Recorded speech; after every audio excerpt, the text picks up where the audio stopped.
आनंदपुर राज्य जहाँ 3 भाई रहते थे। बड़े का नाम बलवंत, मंझला का नाम मोहन और सबसे छोटे भाई का नाम था विक्रम। पिताजी गुजर चुके हैं। तीनों भाई का विवाह भी हो गया। आज तीनों भाई पिता की संपत्ति का बंटवारा कर रहे हैं। देखो भाई, मैं सबसे बड़ा हूँ, इसलिए मैं बंटवारे का काम करूँगा। बोलो तुम लोगों को मंजूर है? भैया मैं तो मंझला हूँ, आप जो संगीत बोलोगे मुझे स्वीकार है।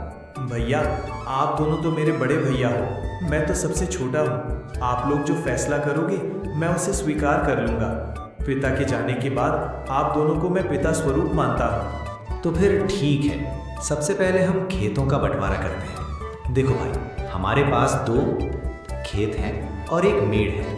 हम लोग 3 भाई हैं, इसलिए 2 खेत में से 1 मैं और 1 मंझला मोहन का होगा और बचा मेड़ छोटा भाई यानी कि विक्रम का होगा। अरे वाह, बहुत अच्छा निर्णय है भैया, मुझे मंजूर है। कहो विक्रम, तुम तो चुप हो गए, क्या तुम्हें मंजूर नहीं? नहीं भैया, आप जो कहेंगे वो मुझे मंजूर है। अच्छा तो ठीक है, अब बारी आती है हमारे पिताजी द्वारा लगाए गए आम के पेड़ का। चलो अब आम पेड़ के पास चलते हैं। अब तीनों भाई आम पेड़ के पास आते हैं। आम के पेड़ में 2 डाली है। दोनों डालियों में आम के फल लदे हुए हैं। देखो भाई, ये है आम का पेड़। अब इसका बंटवारा भी कर लेते हैं। देखो, इसमें 2 डाली हैं और 1 जड़ है। इन 2 डाली में से 1 डाली मेरा होगा और 1 मोहन का होगा और जड़ विक्रम का होगा। बहुत अच्छा भैया, ये फैसला भी मुझे मंजूर है। आप लोग तो बड़े हो, मैं तो सबसे छोटा हूँ। मैं भला आप लोगों के बात को कैसे टाल सकता हूँ? मुझे भी मंजूर है भैया। अब तीनों भाई घर के पास आते हैं। अब घर का बंटवारा भी होना है। तो फिर ठीक है, अब बारी आती है इस घर की। इस घर में 4 कमरे हैं और 1 छत है। 2 कमरा मेरा होगा और 2 कमरा मोहन का, और जो खप्पर का छत बच जाएगा वो विक्रम का होगा। बलवंत के इस फैसले से विक्रम बहुत दुखी हो जाता है।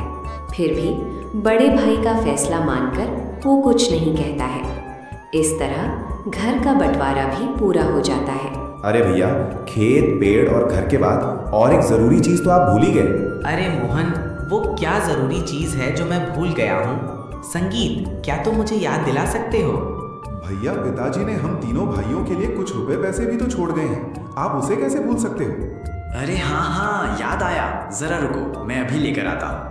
बड़ा भाई बलवंत घर के अंदर से एक मटका लेकर आता है जिसमें कई सिक्के भरे थे और उनमें से कुछ पुराने जमाने के सिक्के भी थे। देखो, इसमें से 2 प्रकार के सिक्के हैं।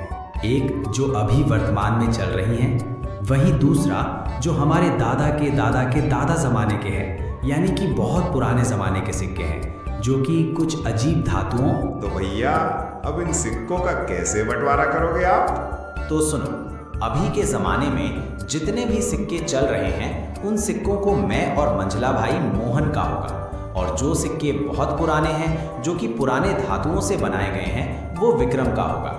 इस तरह दोनों भाई रुपए पैसे को भी ले जाते हैं। देखो विक्रम, पुराने ज़माने के सिक्के में सिर्फ 4 ही सिक्के खन बचे हुए हैं। तुम चाहे तो इन 4 सिक्कों को ले जा सकते हो। और बहुत ही पुराने जमाने के 4 सिक्के विक्रम को देते हैं। भैया, आप दोनों तो सारे रुपए पैसे ले लिए। अगर मेरे तकदीर में ये सिर्फ 4 रुपए ही लिखा है तो मैं उसे स्वीकार करता हूँ। विक्रम अपने हिस्से के 4 सिक्कों को लेकर घर के अंदर जा ही रहा था कि तभी बड़ा भाई रोककर कहता है, अरे विक्रम, तू पगला गया है क्या? तूने सुना नहीं? बंटवारा हो गया है। अब इस घर में हम रहेंगे। तुम्हारा हिस्सा तो छत में है। तुमको तो बंटवारा छत में दिया गया है। अब तुम उस खप्पड़ छत में जाकर रह सकते हो। इस घर के अंदर अब तुम नहीं रह सकते। अब ये घर हम दोनों का हुआ। भैया, आप ही कैसे बातें कर रहे हो? मैं कहाँ जाऊँगा? मेरा तो अभी अभी शादी हुआ है, मैं कहाँ रहूँगा भैया? अरे विक्रम भाई, ये तो तुम्हें पहले सोचना था ना, जब बंटवारा चल रहा था। अब पछताए क्या करें जब चिड़िया चुग गई खेत। दोनों भाई ने विक्रम और उसकी पत्नी को घर से धक्के मारकर बाहर कर दिया। वहीं दोनों पति पत्नी गांव के तालाब किनारे अपनी एक छोटी सी कुटिया बनाकर रहने लगे। हे भगवान, ये हमारे साथ क्या हो रहा है? अब ना घर का रहे ना घाट का, कैसे चलेगा जीवन? 2 वक्त की रोटी तो छोड़ो, 1 रोटी भी नसीब में नहीं है। अब रोते जाओ, जी भर के रोते रहो। अकल तो तुम्हारी घास चढ़ने गई थी। मेरी मति मारी गई थी जो मैंने तुम्हारे साथ विवाह किया। मेरी तो किस्मत ही खराब है। बड़े भाई बोलकर तुमने कुछ ज्यादा ही इज्जत दे दी। देख लिया नतीजा, अब भुगतो। गौरी, वो दोनों मेरे बड़े भाई थे। अब बताओ भला मैं उनसे कैसे सवाल जवाब करता? अच्छा, तुम्हारे बड़े भाइयों ने तो अपने छोटे भाई के लिए कुछ नहीं सोचा, सब कुछ तो रख लिया। तुम्हारे हिस्से में क्या दिया है? खेत के नाम पर मेड़ दिया है और पेड़ के नाम पर जड़ दिया है, घर के नाम पर छत दिया है और पैसे के नाम पर ये आदम जमाने के 4 सिक्के दिए हैं। गौरी, अब बस भी करो। और कितनी ताने मारोगे? अब छोड़ो उन बातों को। चलो छोड़ दिया, अब बताओ आगे का क्या करोगे, क्या खाओगे, कुछ बताओगे मुझे? अब मैं क्या करूं? गौरी, अब तो मेरे पास कुछ भी नहीं है। एक काम करता हूँ, मैं मुखिया के पास इन पुराने सिक्कों को लेकर जाता हूँ। शायद इन सिक्कों के बदले मुझे कुछ नया सिक्का मिल जाए। विक्रम बड़ी उम्मीदों के साथ उन 4 सिक्कों को लेकर मुखिया के पास जाता है। अरे विक्रम, तुम यहाँ? बताओ कैसे आना हुआ? मुखिया जी, मेरे पास ये सिर्फ 4 सिक्के ही हैं। क्या आप इन सिक्कों के बदले मुझे कुछ नए सिक्के दे सकते हैं? अरे विक्रम, ये सिक्के बेकार हैं, अब ये चलन में नहीं रहा। भला तुम्हें इन सिक्कों के बदले कौन पैसे देगा? सच में तुम बहुत भोला हो। अब मैं क्या करूं? हे भगवान, मैं तो बर्बाद हो गया। मेरा सब कुछ लुट गया। अब देखो विक्रम, मैंने भी तुम तीनों भाइयों के बंटवारे की बात सुनी है। सुनकर बहुत बुरा लगा। दोनों भाइयों ने तो सब कुछ ले लिया और बदले में तुम्हें कुछ नहीं दिया। ऊपर से उन निर्दयी भाइयों ने तुम्हें घर से भगा भी दिया। हे भगवान, ऐसा भाई तो दुश्मनों को भी ना मिले। अभी क्या करूं मुखिया जी? लगता है मेरी तकदीर में कुछ नहीं है। मेरा मर जाना ही ठीक है। तुम्हारी दुख मुझे देखा नहीं जाता विक्रम, पता नहीं क्यों। वैसे तो मैं किसी के ऊपर दया नहीं करता, फिर भी तुम्हारा दुख देखकर मेरे जैसे कठोर दिल भी आज पिघल गया। एक काम करो विक्रम, कल से तुम और तुम्हारी पत्नी मेरे खेतों पर काम करो। मैं जितना मजदूरी दूसरे मजदूरों को देता हूँ, उससे ज्यादा मजदूरी मैं तुम दोनों को दूंगा। वैसे भी तुम्हारे पास अभी कोई काम नहीं है। हाँ मुखिया जी, मैं आपके यहाँ काम करूँगा। मेरी पत्नी भी काम करेगी। ठीक है विक्रम, तो फिर कल सुबह से खेत पर काम के लिए आ जाना। और ये तुम अपने सिक्के अपने पास ही रखो, शायद यही तुम्हारी 4 रुपए की तकदीर वाली निशानी है। विक्रम उदास होकर वापस अपनी कुटिया पर आता है। विक्रम की पत्नी रास्ता देख रही थी। विक्रम अपनी पत्नी के पास आकर सारी बातें बताने लगता है। अब यही दिन देखना बाकी था। अब हमें दूसरे के खेतों में काम करना पड़ेगा। हाय रे मेरी किस्मत। अब देखो गौरी, तुम ज्यादा ज्ञान मत दो। हमें काम मिला है, कल से काम पर जाना है। इस तरह दिन गुजरता गया। विक्रम और गौरी अब मुखिया के खेतों पर काम करने लगे। रोजी रोटी का एक जरिया उन्हें मिल गया। खेतों पर फसल लहलहाने लगी। अरे भैया, इस साल तो हमारा फसल बहुत अच्छा हुआ है। हाँ भाई, इस साल तो बहुत ज़्यादा फसल हुआ है। इस साल बहुत आमदनी होगा। अब चलो भैया, आप घर चलते हैं, कल सुबह फिर आएंगे। अरे गौरी, देखो सुबह से दोपहर हो गया है, खाने का वक्त आ गया है। चलो कुछ खा लेते हैं। वैसे आज खाने में क्या है गौरी? घर में जो भी थी रूखी सूखी सब ले आई हूँ, जाकर ठूसो।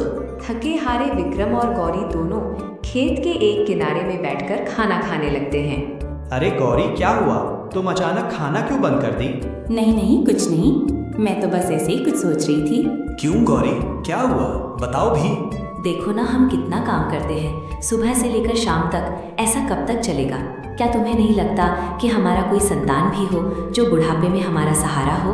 हाँ गौरी, बार बार मैं भी यही सोचता हूँ, पर क्या करें, ये सब हमारे हाथ में नहीं, ये तो ऊपर वालों के हाथ में है। पता नहीं किस जन्म की सजा भुगत रही हूँ। भगवान ने तो हमसे मुंह मोड़ लिया है। बेघर होकर हम भटक रहे हैं। हमारे भाग्य में कुछ नहीं, ना कोई संतान, ना कोई जमीन जायदाद। हाँ गौरी, अब तो भगवान पर भी भरोसा उठने लगा है। विक्रम और गौरी दोनों बातें ही कर रहे थे कि तभी वहां अचानक एक चिड़िया आकर बैठ जाती है। अरे अरे, ये देखो तो, ये तो एक चिड़िया है, हमारे पास ही आकर बैठ गई। लगता है इसे भूख लगी है, हमें इसे कुछ खाने को देना चाहिए। हाँ गौरी, तुम इसे कुछ खिला दो, शायद भूख के मारे यहाँ आ गया होगा। गौरी ने उस चिड़िया को कुछ चावल दे दिए। चिड़िया कुछ देर गौरी को देखती रहती है, फिर चिड़िया उस चावल को खाकर उड़ जाती है। सुनिए विक्रम जी, ये फावड़ा उठाओ और मेरे साथ चलो। पर कहाँ तुम फावड़ा लेकर कहाँ जाने की बातें कर रही हो? ज्यादा सवाल जवाब नहीं, मेरे साथ चलो, आज कुछ जरूरी काम करनी है। क्या? कोई जरूरी काम? वो भी इस वक्त रात को? हाँ जी, आज हम वो काम करने जा रहे हैं जिसे आपको पहले ही कर लेना चाहिए था। गौरी के कहने पर विक्रम भावड़ा उठाता है। दोनों पति पत्नी अपने उस खेत के मेड़ पर आते हैं जो उन्हें बंटवारे पर मिला था। गौरी, ये तो हमारा मेड़ है और वहाँ पे जो फसल लगी है, जहाँ पानी भरा हुआ है, वो तो मेरे दोनों बड़े भाइयों का खेत है और हम जहाँ खड़े हैं यही हमारा मेड़ है। इसीलिए तो मैं तुमको यहाँ लेकर आई हूँ बुद्धू। और सुनो, आप इस मेड़ को अभी के अभी तोड़ दो। ये क्या कह रही हो तुम? इससे तो मेरे दोनों भाइयों के पूरे फसल बर्बाद हो जाएगा। बिना मेड़ के भला खेती कैसे हो सकता है गौरी? ये समस्या तुम्हारे भाइयों का है, तुम्हारा नहीं। हमारा मेड़ हमारी मर्जी, तोड़े या रखें। अरे वाह गौरी, वाह, मुझे पता नहीं था।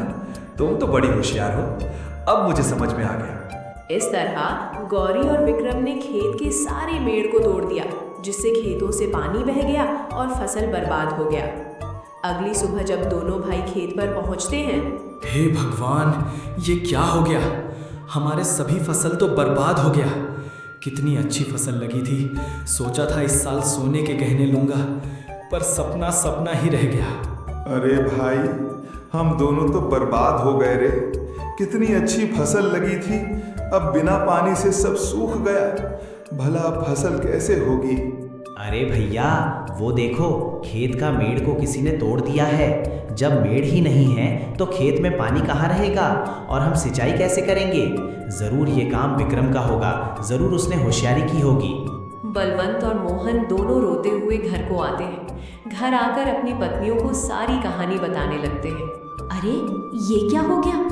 देखो जी, मेरी बात सुनो। अगर फसल बर्बाद हो गया है तो कोई बात नहीं, हमारा आम का पेड़ तो है। हाँ, तुमने बिल्कुल सही कहा, पर अभी आम पकने को कम से कम 12 से 15 दिन और लगेगा। हाँ भैया, जब आम पक जाएंगे तो हम उसे बाजार ले जाकर अच्छे पैसे कमा सकते हैं। हाँ मोहन, तुम बिल्कुल ठीक कह रहे हो। अब यही एक रास्ता बचा है, वरना हम सब भूखे मर जाएंगे। अरे गौरी, तुम तो कमाल कर दिया, मेडल तोड़ दिया। जैसी करनी वैसी भरनी, ये उन्हीं के कर्मों का फल है। सुनो जी, आज रात हमें और एक काम करना है। अरे गौरी, इस बार क्या करना है? अरे बुद्धू, तुम अब देखते जाओ, वो तुम्हें शाम होने के बाद ही बताऊंगी। जैसे ही शाम हुआ, गौरी और विक्रम दोनों कुल्हाड़ी लेकर उस आम के पेड़ के नीचे पहुंच जाते हैं जो उन्हें बंटवारे पर मिला था। सुनो जी, क्या यही वो आम का पेड़ है? हाँ गौरी, यही तो बंटवारे वाला आम का पेड़ है। एक डाल पर बड़े भैया और एक डाल पर मंझला भैया का अधिकार है। तो फिर हमारा हिस्सा कौन सा है? अरे गौरी, मैंने तो पहले ही तुम्हें बता दिया था कि हमारा हिस्सा सिर्फ जड़ है, इसके अलावा और कुछ भी नहीं। तो फिर ठीक है, इस पेड़ का जड़ तो हमारा है, इसलिए इस जड़ को रखें या काटें हमारी अपनी मर्जी। दोनों पति पत्नी आम के पेड़ को काट देते हैं। आम का पेड़ नीचे जमीन पर गिर जाता है। एक जोरदार आवाज होता है। बलवंत और मोहन दौड़कर पेड़ के पास आते हैं। विक्रम और गौरी को दोनों भाई पकड़ लेते हैं। अच्छा, तो तू है विक्रम, तू हमसे बदला ले रहा है। आज तो तेरा खैर नहीं, तुझे तो इसकी सजा जरूर मिलेगी। ये तो हमारे हिस्सा है, इससे हम रखें या काटें, इससे तुमसे क्या मतलब? अरे रुको भैया, हम इन दोनों को राजा के पास ले चलते हैं और इनको कोड़े की मार वाला सजा दिलवाते हैं। हाँ, बिल्कुल ठीक कहा मोहन तुमने। विक्रम और गौरी को दोनों भाई रात भर कमरे में बांध कर रखते हैं। जैसे ही सुबह होती है, उन दोनों को राजा के पास लेकर जाती हैं। राजा साहब, इन्होंने हमारे साथ बहुत गलत किया। इन्होंने हमारे खेत को बर्बाद कर दिए और हमारी आम की पेड़ को भी काट दिए। तुम लोग कहो तुमने क्या किया है इन लोगों के साथ। जो भी कहना सच कहना, अगर कुछ भी झूठ कहा तो मैं बहुत बड़े दंड मिलेगा। फिर गौरी और विक्रम ने दोनों मिलकर राजा को सब सच बात कहने लगी। राजा बात को ध्यान से सुन रहे थे। फिर सारे बात अच्छे तरीके से सुनने के बाद राजा को सब सारे सच पता चल चुका है। इसीलिए राजा